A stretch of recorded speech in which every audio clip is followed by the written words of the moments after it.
Halo teman-teman, kalian tahu nggak sih bahwa teknologi informasi dan komunikasi terus berkembang seiring perjalanan zaman dan memberikan banyak pengaruh besar dalam berbagai bidang. Salah satunya adalah dunia videografi dan juga konten kreator. Di balik setiap video yang menarik, terdapat proses kreatif yang melibatkan pemanfaatan teknologi, mulai dari pengambilan gambar hingga distribusi di media digital.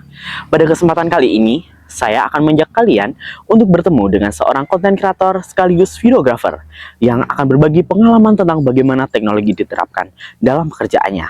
So, check this out. Selamat sore Kak, terima kasih udah meluangin waktu di kesempatan kali ini.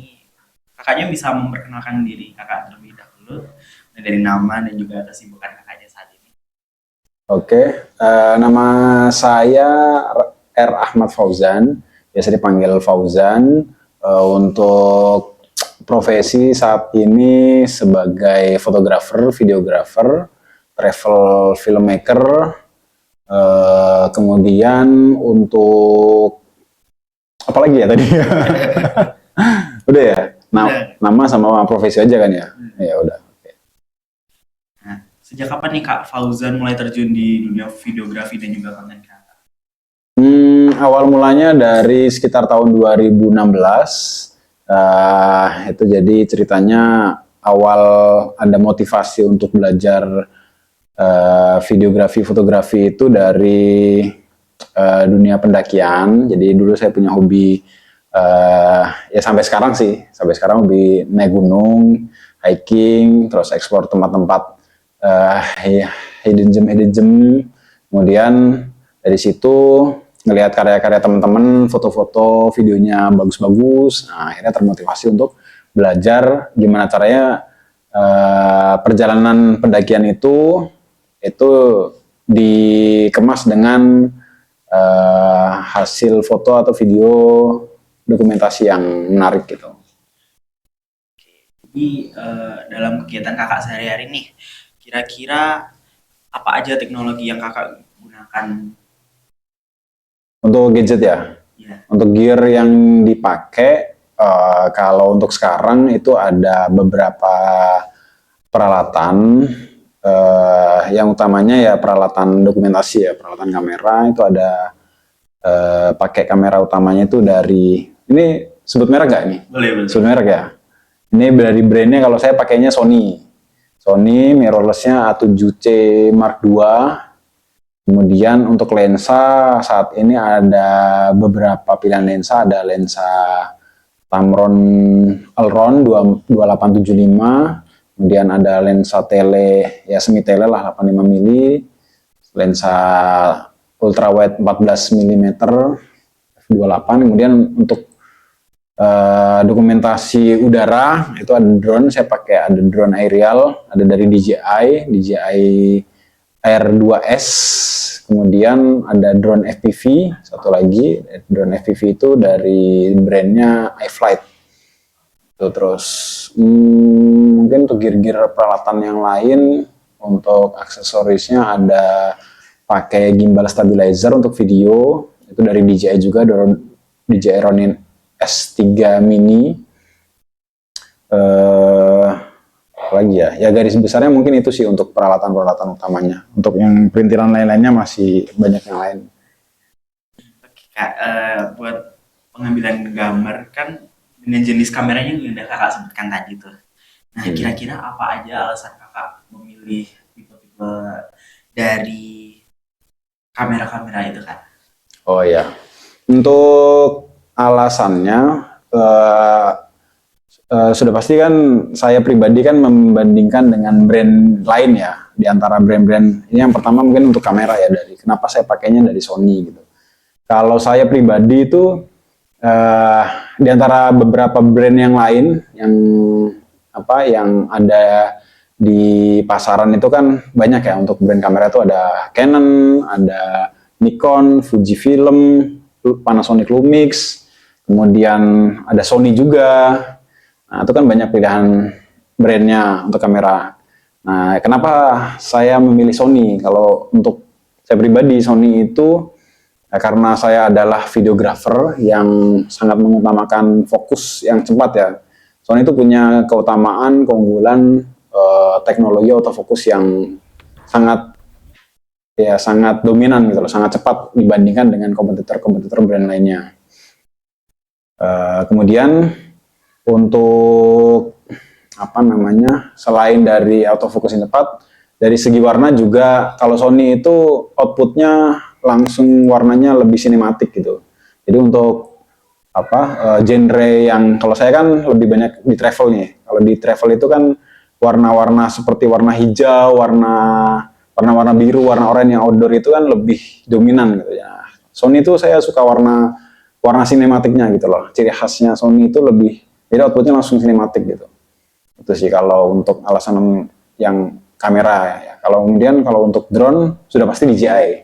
Karena kalau untuk saat ini sejauh ini ya sampai sekarang ini untuk kompetitor brand selain DJI untuk produk drone itu persaingannya masih belum terlalu ketat lah. Jadi ya itulah alasan utamanya kenapa pakai DJI ya, kameranya sudah bagus, kemudian sistem keamanan drone-nya juga sudah sangat baik, mulai dari GPS, kemudian return to home-nya dan sensor anti tabraknya itu juga sudah bagus dan lengkap. Kemudian brand yang paling utama yang saya pakai itu dua itu sih, Sony sama DJI sih untuk peralatan videografi.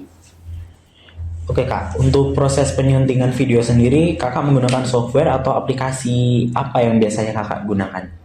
Kalau untuk post production itu saya pakai aplikasi dari Adobe.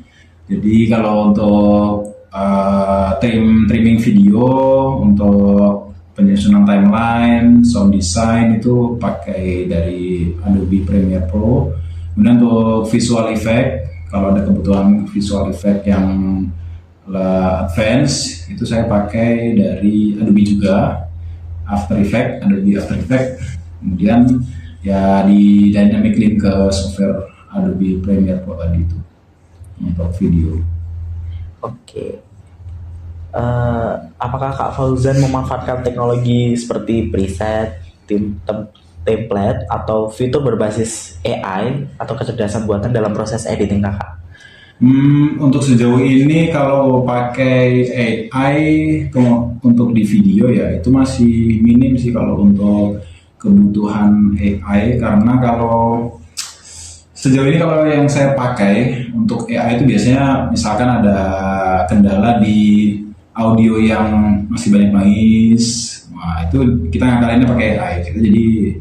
Kita bersihkan noise yang ada di audio yang kita punya itu menggunakan AI. Karena kalau default dari aplikasi dari Premiere Pro itu suaranya jadi agak natural ya. Jadi kayak ibarat kalau di gambar itu kalau kita hilangkan noise di gambar itu sharpness jadi berkurang gitu. Jadi kejelasan suaranya pun agak berkurang gitu. Jadi kalau kita pakai efek dari aplikasinya di Premiere Pro. Kemudian untuk preset atau template sejauh ini belum ya, soalnya saya lebih prefer emang memperbaiki diri sendiri. Okay. Jadi sejauh ini belum pakai preset atau template sih, jadi lebih banyak manual, lebih ke karena alasan customize aja sih. Ya, lebih kreatif ya. Nah, untuk selanjutnya, bagaimana peran teknologi internet dan media sosial dalam membantu perkembangan karir Kak Fauzan sebagai content creator? Untuk mungkin misalkan saya butuh ide-ide atau mungkin konsep untuk membuat konten yang di situ ya, saya yang namanya kerja di dunia kreatif itu kan pasti ada namanya burnout, ada namanya kita kehabisan ide, kemudian kita butuh mood booster untuk bisa meningkatkan kembali motivasi atau ide yang kita punya, itu ya dengan ide-ide yang ada di internet sih. Biasanya kalau saya melihat karya-karya orang lain mungkin yang di situ ya bisa memotivasi saya untuk membuat karya yang mungkin lebih bagus daripada apa yang saya lihat. Yang saya nilai karya tersebut ya sudah cukup bagus gitu untuk itu dari dalam artian dari segi kualitas gambar, kemudian pesan yang disampaikan dari sebuah karya itu bisa memotivasi saya dari internet yang semua yang saya dapat. Oke Kak, untuk selanjutnya jika dibandingkan dengan awal Kak Fauzan berkarya nih, apa perbedaan teknologi yang paling terasa saat ini? Teknologi gadget ya berarti ya, gadget yang paling apa ya, peningkatannya paling signifikan berarti ya perbedaannya. Dari awal saya memulai karir di industri kreatif ini mungkin yang paling signifikan banget itu untuk perangkat kamera udara sih kalau saya. Karena kamera udara ini untuk teknologinya itu jika dibandingkan dalam kurun waktu beberapa tahun saja itu sudah memiliki gap teknologi yang cukup jauh gitu. Dalam range harga yang tidak terlalu jauh gitu dengan generasi-generasi sebelum. Tapi gap kualitas mungkin dari kualitas gambar atau mungkin dari segi teknologi transmisi untuk kamera udara ini sudah jauh lebih berkembang gitu. Mungkin dari kamera udara itu. Sebenarnya kamera darat pun kamera yang biasa itu tidak kalah berkembang juga memang perkembangannya. Cuman kalau dibandingkan dengan drone itu gapnya masih lebih jauh drone sih kalau saya. Oke Kak, untuk yang terakhir, kira-kira apa saran Kakak untuk pelajar yang ingin mulai belajar videografi dan memanfaatkan teknologi yang ada saat ini? Oke. Kalau dari saya pribadi ya sebenarnya untuk teman-teman yang mau mulai di bidang fotografi videografi itu sebenarnya biasanya kan kalau dari teman-teman ini kan alasannya karena kendalanya dari gear ya biasanya dari gear kemudian membandingkan dengan orang-orang yang mungkin di situ sudah lebih dulu berkecimpung di dunia kreatif ini, di industri kreatif, di fotografi atau videografi. Kalau saran saya, gunakan dulu apa yang ada. Ya, nah itu mungkin dari smartphone biasa, mungkin kasarannya mungkin ya, HP-nya seadanya mungkin Android, harga 1 juta, 2 juta, nggak masalah. Yang penting dimulai dulu, karena apa? Karena dari situ yang namanya kualitas itu kan tidak didapatkan dengan instan. Karena semua itu kan butuh proses ya, di samping kita juga mungkin kedepannya dimulai dari sekarang ya nabung untuk membeli gear yang lebih baik. Nah, tapi juga di samping itu kita juga harus mulai untuk mengasah skill yang kita punya, karena percuma kita punya gear mahal tapi skillnya belum mumpuni kan kualitas itu nggak akan bisa kita kejar gitu, kita nggak akan bisa kita dapatkan hanya dengan modal kualitas gambar saja, tapi ya dengan skill yang ada itu kita ya supaya bisa ya keep up lah dengan nanti mungkin gear kita bisa upgrade pelan-pelan, tapi ya dimulai dulu aja dari ya adanya mungkin HP, Android mungkin ya nggak masalah, dimulai dulu aja. Yang penting nanti di situ skill itu juga akan ya berkembang di dalam prosesnya gitu. Adapun yang nanti kemudian setelah skill itu sudah berkembang, sudah jauh lebih baik, ya nanti diimbangi juga dengan upgrade peralatan juga yang nanti akan kita punya, itu akan ya memberikan dampak yang signifikan lah terhadap kualitas konten, kualitas video atau foto yang kita hasilkan. Seperti itu. Dimulai dulu aja yang penting. Jangan minder sama orang-orang yang punya gear peralatan yang di situ ya sudah mungkin sudah sangat profesional, sudah proper. Ya dimotivasi diri dengan ya harus pede gitu. Gear yang kita punya itu adalah gear yang terbaik. Seperti itu. Kak, mungkin udah cukup pertanyaan dari kami. Terima kasih sudah meluangkan waktunya pada kesempatan kali ini, dan terima kasih juga sudah sharing seputar ilmu baru tentang videografi, Kak. Terima kasih banyak, Kak. Sama-sama. Oke. Oke, terima kasih teman-teman karena telah menonton konten kami. Semoga dengan konten ini kalian bisa menjadi konten kreator yang hebat. Oke, terima kasih. Bye.